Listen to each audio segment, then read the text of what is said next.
I'm going to tell you why the Chicago Bears are the most dangerous team in the NFC playoffs, and it starts right now.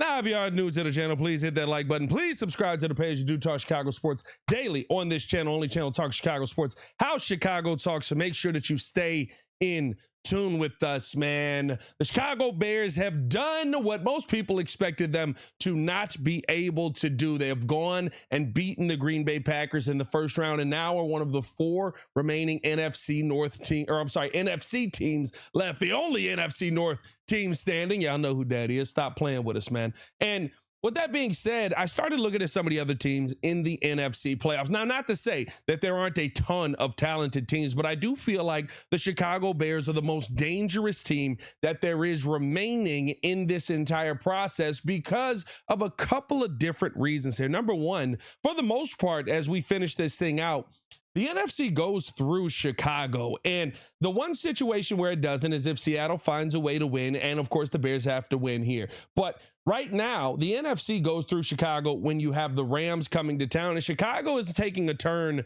for the worst weather-wise. And so you're going to have West Coast teams possibly coming here, especially starting this week versus the Los Angeles Rams. That is something to me that I think is very, very key. Now, I'm not sitting here saying bear weather, bear weather, bear weather. This is what's going to stop it. But it does make it different, especially when you haven't played in this conditions before. This is the coldest games that either the Rams or the San Francisco 49ers of this iteration would have played in at any point. Remember, there have been some cold weather games here under Sean McVay, but what's expected to happen here this Sunday is supposed to be one of the coldest weather games that this team is going to face. And with that being said, right, does that mean that Matthew Stafford is terrible in cold weather games? No.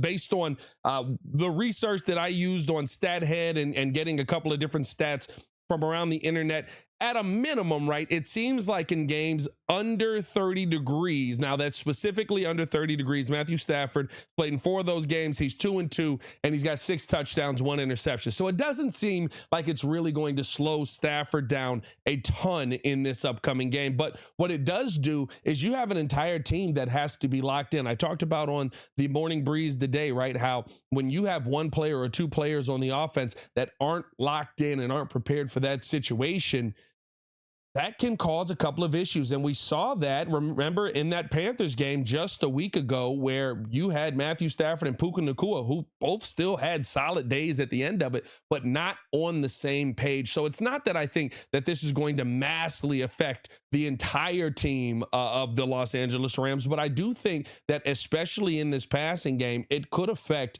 how well some of these guys who haven't played in these conditions. By the way, it is shocking, is it not, that Matthew Stafford, a guy that played in the NFC North, has only played in 4 games under 30 degrees. So that one surprised me a little bit, seeing that stat. But to me, that tells you, right, that this is not a normal situation for Matt Stafford. And so could that cause a little bit of a difference there, especially you just played in Carolina, probably practicing back in LA, coming back here to Chicago? Could that be something, especially with teams from the West going east? I think that's something to keep an eye on. Outside of the weather factor, though, the Chicago Bears at home have been a dominant team this season. 6-2 is their home record. And I'll tell you what, we saw something in the last game that we have never seen in Soldier Field. I have to credit Ben Johnson on this. Ben Johnson is using us as fans perfectly, right? He saw in that last game that he needed to get the fans involved in that game. What does he do leading up to that game? He's stoking the fires of that NFC North divisional rivalry between the Bears and the Packers. And he's saying, we need you to be cheering at the right time. When we're on offense, quiet. When we're on defense, get as loud as you possibly can. And I don't know if you guys saw Adam John's tweet from the other day, but the building literally was shaking.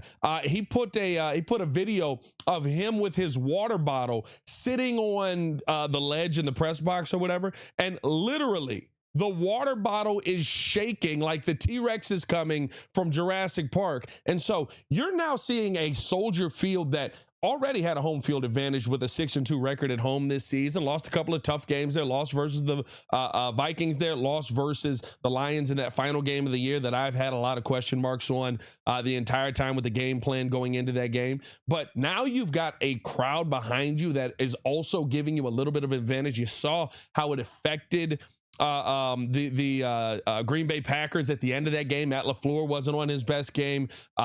Jordan Love wasn't on his game. Jaden Reed dropped a big pass. Like, this is something that teams are not used to playing in Chicago. And so I think that adds an extra element, an extra layer that gives the Bears a little bit more of an advantage. Let me know how you guys feel in the comments below. I'll be down there talking with you guys as well. As always, hit that like button, subscribe to the page, man. If you're new to the channel, we appreciate you for supporting us, man. And that thumbs up really does help the videos get pushed further.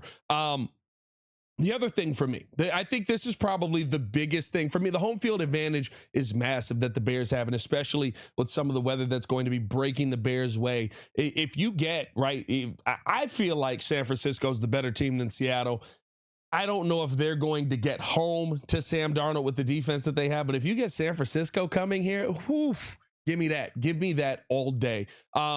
Here's something else, though, that seems to continue to pop up throughout the entire season. I think the Chicago Bears have arguably the best quarterback as far as big moments in games that you're going to have in playoffs. A lot of times are built off of, hey, you're going neck and neck. You're just going back and forth, back and forth, back and forth, back and forth. Can you have that one big moment, that defining moment that puts you over the top? And you saw that from Caleb Williams in the Green Bay Packer game. I think that that's something that continues throughout because it's something we've seen the entire time. And for some reason, teams still continue to take this team lightly, even after the 7 comeback wins. Teams aren't used to having to play the full 60 minutes. And now I would love for the Chicago Bears to get used to have to playing the full 60 minutes, right? Like start a little bit earlier here. But I think that's one of the things to me that catches you a little bit off guard when you get towards the end of the game. If it's a close game, right, or maybe you're a 10-point lead or whatever it is, you'll see teams start to take the foot off of the gas. Naturally, teams aren't out here just naturally going into the end of game saying we have to play hard through the whistle. I get it. It's a saying that they throw out there. Most teams don't do that. Usually it's not a whistle to whistle game. In fact, when we see whistle to whistle games, you usually see the players going, wow, what a game. That was crazy. We were gassed in that one, but we gave it everything we had. That's not something that you do every single time out. And so for me, I think the Bears have the advantage in that because that's their mindset already. Not to say it's not the Rams. They've won a Super Bowl. No disrespect to what the Rams are. I think they're a phenomenal football team. But when you've got a young player like Caleb Williams who can step up in those big moments, and you just had another one of those bad first halves, good second half type of games, right? Like, you have to really, I love that he called his team to the carpet in the good, better, best this week. And I think he's putting himself in that as well. Those are the things that start to help you improve as a team. I thought you saw Caleb Williams grow as a leader in that game versus the Packers. I thought that you saw a quarterback who truly, in my mind, like went in, even in the post game, saying, hey, we got to get on the effing details. And if we don't, we will not be playing next week. He's putting the message out there. Not to say that he hasn't been doing this the entire time, but he's letting everybody know in front of the world, we're not good enough to make these mistakes. And I think that that's something that is so key when you're dealing with a young team, with a young quarterback. And that was a game to me where I feel like moving forward from this, you're going to see the team really follow and start to emulate how Caleb Williams is going about his business and how Caleb Williams and Ben Johnson have been going about their business the entire time. Again, let me know how you guys feel in the comments below. What are your thoughts on Caleb Williams? I mean, we've seen him step up time and time again. Do you feel like he is a big game player? I think he's built for these moments, just as he said, and it's great to see that you finally did it in the playoffs of this, not only 2 years and finally did it, but you had a quarterback that you can count on. You had a quarterback that you can rely on when the chips were down.